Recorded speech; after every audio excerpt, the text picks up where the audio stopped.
എല്ലാവർക്കും നമസ്കാരം. എല്ലാവർക്കും നകുലൻസ് കിച്ചണിലേക്ക് സ്വാഗതം. ഓണസദ്യയുടെ ഭാഗമായി ഇന്ന് ഞാൻ തയ്യാറാക്കാൻ പോകുന്നത് കായ വറുത്തതും പിന്നെ ശർക്കര വരട്ടിയുമാണ്. അപ്പോൾ ഇതെങ്ങനെയാണ് തയ്യാറാക്കുന്നത് നോക്കാം. ഇനി കായ ശർക്കര വരട്ടി ഉണ്ടാക്കാനും ഉപ്പേരി ഉണ്ടാക്കാനുള്ള കായയാണിത്. ഞാൻ തോല് കളഞ്ഞിട്ട് മഞ്ഞൾ വെള്ളത്തിലിട്ട് വെച്ചിട്ടുണ്ട്. ഇത് നല്ലപോലെ നുരച്ച് കഴുകിയിട്ട് നമുക്ക് നുറുക്കിയെടുക്കാം. ശർക്കര ഉപ്പേരിക്ക് ഇനി വേണ്ടത് ശർക്കരയാണ്. അപ്പം ഇത് കറുത്ത ശർക്കരയാണെങ്കിലും കുറച്ച് ലൈറ്റ് കളർ ശർക്കരയാണ്, രണ്ടും ഉപയോഗിക്കാം. ഏതായാലും ഞാനിതിൽ കുറച്ചുള്ളതുകൊണ്ട് 2 അച്ചേ ഉപയോഗിക്കണുള്ളൂ കേട്ടോ. ഏലക്കായ ഞാൻ കുറച്ച് പഞ്ചസാരയും കൂട്ടി പൊടിച്ച് വെച്ചതാണ്. അത് ആവശ്യത്തിന് എടുക്കാം. വെച്ചാൽ ഒരു അര അല്ലെങ്കിൽ 1 ടീസ്പൂണൊക്കെ വേണ്ടി വരും. എത്രയാണ് അളവ് വെച്ചാൽ അതിനനുസരിച്ച് നമുക്ക് എടുക്കാം. ജീരകപ്പൊടി കുറച്ചെടുക്കാം. ഇതിലേക്ക് അധികം വേണ്ടത് ചുക്കുപൊടിയാണ്. ഏലക്കായ കുറച്ചെടുത്താൽ മതി. അതായത് എത്രയാണോ ഏലക്കായ എടുക്കണമെന്ന് വെച്ചാൽ അതിനേക്കാളും കൂടുതൽ ചുക്കുപൊടി എടുക്കണം. പഞ്ചസാര പൊടിച്ചത് ഒരു 2 ടേബിൾ സ്പൂൺ ഇരുന്നോട്ടെ. ഇപ്പോൾ നമുക്ക് എത്ര വെച്ചാൽ അപ്പോൾ എടുക്കാം. നമ്മൾ കായ വറുക്കാൻ വേണ്ടിയിട്ട് കഷ്ണം നുറുക്കിയതാണ്. കട്ടി ഈ നല്ലപോലെ കുറച്ച് കട്ടിയിൽ വേണം മുറിക്കാനായിട്ട്. അപ്പോൾ ഇത് നമുക്ക് വറുത്ത് കോരിയെടുക്കാം. വെളിച്ചെണ്ണ നല്ലപോലെ ചൂടായിട്ടുണ്ട്. നമ്മൾ ഇതിപ്പോൾ 2 കായുള്ളൂ കേട്ടോ ഞാൻ എടുക്കണത്. അപ്പോൾ നിങ്ങൾക്ക് ഇത് എണ്ണ ശ്രദ്ധിക്കണം. സത്യം എത്ര കായ കിലോ എടുക്കേണ്ടത് അതിൻ്റെ പകുതിയാണ് നമ്മൾ ശർക്കര എടുക്കേണ്ടത്. അപ്പോൾ ഇവിടെ ഞാൻ 2 കായ എടുക്കണുള്ളൂ, ജസ്റ്റ് ഒന്ന് കാണിക്കാനായിട്ട്. അപ്പോൾ അതിന് 2 അച്ച് ശർക്കര അലിയിക്കാൻ വയ്ക്കും. ഇനി ഇതൊരു മീഡിയം ഫ്ലെയിമിൽ അങ്ങനെ കുറച്ച് നേരം വേവണം. അത് കുറച്ചൊക്കെ ആയി തുടങ്ങി. ഇനി ലേശം കൂടി നേരം വെക്കണം. വളരെ ക്ഷമയോടുകൂടി നമുക്ക് വറുത്തെടുക്കണം, അല്ലെങ്കിൽ അതിൻ്റെ ഉള്ളൊന്നും വെന്ത് കിട്ടില്ല, ക്രിസ്പി ആവില്ല. ഇത് കായ റെഡി ആയിട്ടുണ്ട്. നല്ല കലകല ഒരു ഭയങ്കര നല്ല സൗണ്ടൊക്കെ വരുന്നുണ്ട്. അപ്പോൾ എണ്ണ നല്ലപോലെ വാർന്ന് പോകുന്നുണ്ട്. ഇതാണ് അതിൻ്റെ പാകം. നമുക്കൊന്ന് വാങ്ങി വയ്ക്കാം, ഊറ്റി വയ്ക്കാം. ഞാനിതാ എണ്ണ വാലാൻ വെച്ചതാണ്. ഉണ്ടോ, സൗണ്ടൊക്കെ നല്ല കരകരാകുന്നുണ്ട്. ഇനി നല്ല പെട്ടെന്ന് തന്നെ പൊട്ടുന്നുണ്ട്. കണ്ടോ, പെട്ടെന്ന് തന്നെ പെട്ടെന്ന് പൊട്ടുന്നുണ്ട്. അതുപോലെ പൊട്ടി കിട്ടിയിട്ടുണ്ട്. അപ്പോൾ ഇതാണ് ഇതിൻ്റെ പാകം. പെട്ടെന്ന് പൊട്ടിച്ചാൽ നമ്മൾ ഇത് പൊട്ടണം. അപ്പോൾ അത് ആ പാകത്തിന്. ഇനി നമുക്കിത് ശർക്കര പാനിയിലിട്ട് എടുക്കണം. ഇതൊന്ന് ആറണം.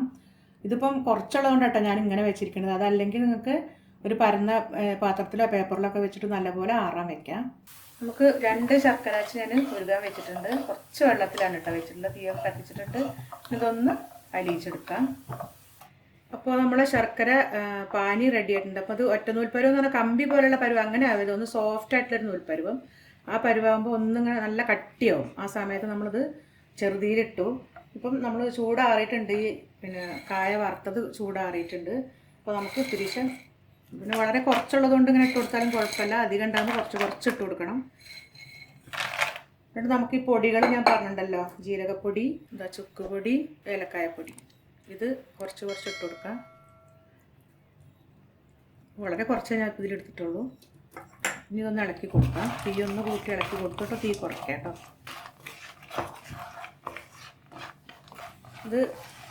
ഇതിലെല്ലാം പിടിക്കണ വരെ നല്ലപോലെ ഒന്ന് ഇളക്കി കൊടുക്കണം കേട്ടോ. ഇനി വേണമെങ്കിൽ ഇത്തിരി നെയ്യ്, അത് ഓപ്ഷണലാണ് കേട്ടോ. ഞാൻ അത് വിട്ട് നിൽക്കാൻ നല്ലത്. ഒരു ഇത്തിരി നെയ്യ്, ഒരു 3/4 ടീസ്പൂണോളം ഒഴിച്ചു കൊടുക്കുന്നുണ്ട്. അതിന് ഇൻഗ്രീഡിയൻസിൽ പറഞ്ഞിട്ടില്ല, ജസ്റ്റ് ഒന്ന് അതൊന്ന് ചുളർന്ന് നിൽക്കാനാണ് കേട്ടോ. നല്ലപോലെ അതൊന്ന് പെരണ്ട് വരുന്ന വരെ നമ്മളൊന്ന് ഒരു മീഡിയം ഫ്ലെയിമിലിട്ടിട്ട് ഒന്നിങ്ങനെ ഇതാക്കണം. നമ്മളിനി ഇത്തിരി പഞ്ചസാര വിതറുക കേട്ടോ. കുറച്ചെടുത്തിട്ട് വിതറി കൊടുക്കാം, ആക്കി കൊടുക്കാം. അപ്പോൾ അത് തൊട്ട് നോക്കും. ഒന്ന് ഓഫ് ചെയ്യാം. ഇത് ഓഫ് ചെയ്തിട്ട് നമുക്ക് നല്ലപോലെ ആറിയിട്ട് കുറച്ചുകൂടി പഞ്ചസാര പിന്നെ ഒന്ന് ആറുമ്പോൾ ഇട്ട് കൊടുക്കാം. അത് കഴിഞ്ഞിട്ട് നമുക്ക് ഓരോന്നോരോന്നായിട്ട് ഇങ്ങനെ വയ്ക്കാം. ശർക്കര ഉപ്പേരി റെഡി ആയിട്ടുണ്ട്. ഞാൻ ഒന്ന് ആറിയപ്പോൾ കുറച്ച് പഞ്ചസാര പൊടി കൂടി ഇട്ട് കൊടുത്തിട്ടുണ്ട് കേട്ടോ. ഇനി വറുത്തപ്പേരി നമ്മളെ നാട്ടിൽ പറയണതാണിത്. അത് കുറച്ച് കനം കുറച്ചിട്ട് 4 കഷ്ണങ്ങളായിട്ട് നമ്മളിങ്ങനെ മുറിച്ചെടുക്കുകയാണ്. ഇത് നമ്മൾ ചിപ്സ് വറുത്ത് കോരുന്ന പോലെ തന്നെ വറുത്ത് കോരിയെടുക്കണം. പ്രത്യേകം ശ്രദ്ധിക്കേണ്ടത് കായ നല്ല മൂപ്പ് വേണം, അല്ലെങ്കിൽ അത് ശരിയാവില്ല കേട്ടോ.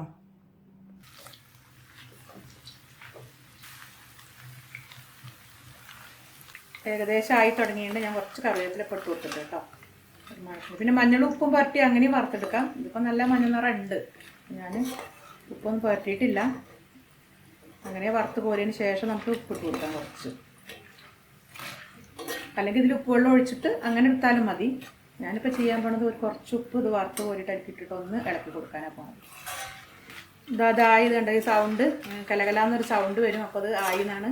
അപ്പോൾ നമുക്ക് എടുക്കാം. കായ വറുത്തത് റെഡി ആയിട്ടുണ്ട്. ഇതിന് വറുത്തപ്പേരി എന്നും പറയാറുണ്ട് ഞങ്ങളുടെ നാട്ടിൽ. ഇതെല്ലാവരും ട്രൈ ചെയ്യണം. ഈ വീഡിയോ നിങ്ങൾക്ക് ഇഷ്ടമായെങ്കിൽ ലൈക്ക് ചെയ്യാനും ഷെയർ ചെയ്യാനും കമൻറ്റ് ചെയ്യാനും ഒന്നും മറക്കരുത്. സബ്സ്ക്രൈബ് ചെയ്യാനും ബെല്ലൈക്കൺ ക്ലിക്ക് ചെയ്യാനും മറക്കരുത്. അടുത്തൊരു വീഡിയോ ആയിട്ട് വരുന്നവരേക്കും ബൈ.